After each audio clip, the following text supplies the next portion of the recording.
जय सिया राम, राधे राधे। कैसे हो आप सब? आई होप आप सब अच्छे होंगे। जब श्री कृष्ण ने रखी थी द्रौपदी के रिश्ते की लाज, इस तरह चुकाया था ये ऋण। आइए जानते हैं। भगवान श्री कृष्ण द्रौपदी को अपनी सखी मानते थे। जब भी द्रौपदी किसी मुसीबत में होती तब वह सिर्फ भगवान श्री कृष्ण को ही पुकारती थी। द्रौपदी भी भगवान श्री कृष्ण को अपना सखा मानती थी। संसार में मित्रता का रिश्ता सबसे अनोखा और पवित्र माना गया है। ऐसा ही एक रिश्ता था भगवान श्री कृष्ण और द्रौपदी का। भगवान श्री कृष्ण और द्रौपदी को अपनी सखी मानते थे। जब भी द्रौपदी किसी मुसीबत में होती थी तो वह सिर्फ भगवान श्री कृष्ण से ही पुकारती थी।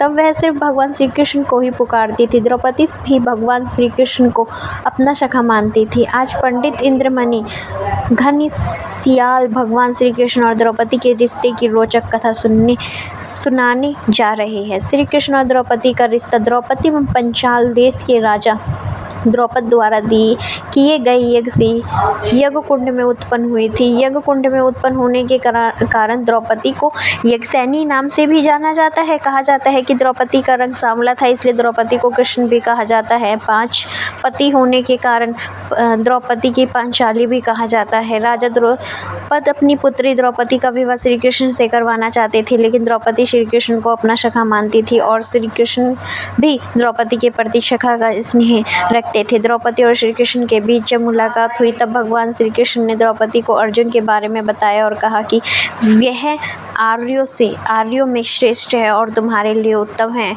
इस तरह भगवान श्री कृष्ण के कहने पर ही द्रौपदी का मन अर्जुन की तरफ आकर्षित हुआ था। श्री कृष्ण और द्रौपदी दोनों मित्रतापूर्ण व्यवहार करते थे। द्रौपदी ने बांधी थी श्री कृष्ण को पट्टी। महाभारत के अनुसार भगवान श्री कृष्ण जी ने सुदर्शन चक्र में शिशुपाल का वध किया था। तब भगवान श्री कृष्ण की उंगली कट गई थी और उसमें से निरंतर खून बह रहा था। तब द्रौपदी ने तुरंत अपनी साड़ी का पल्लू फाड़कर श्री कृष्ण जी की उंगली पर पट्टी बांध दी थी।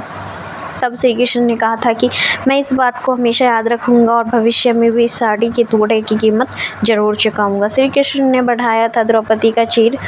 पांडव जब कौरवों में जुए में हार गए थे तब उन्होंने अपनी पत्नी द्रौपदी को भी दांव पर लगा दिया था और उनकी पराजय हुई थी।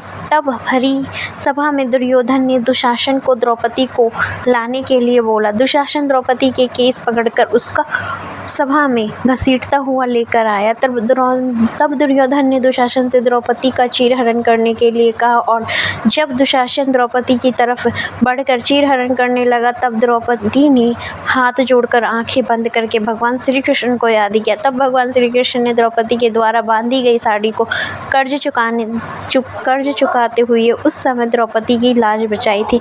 जैसे यार हम वीडियो अच्छी लगी तो प्लीज़ चैनल को लाइक एंड सब्सक्राइब करना ना भूलें। Thank you for watching this video.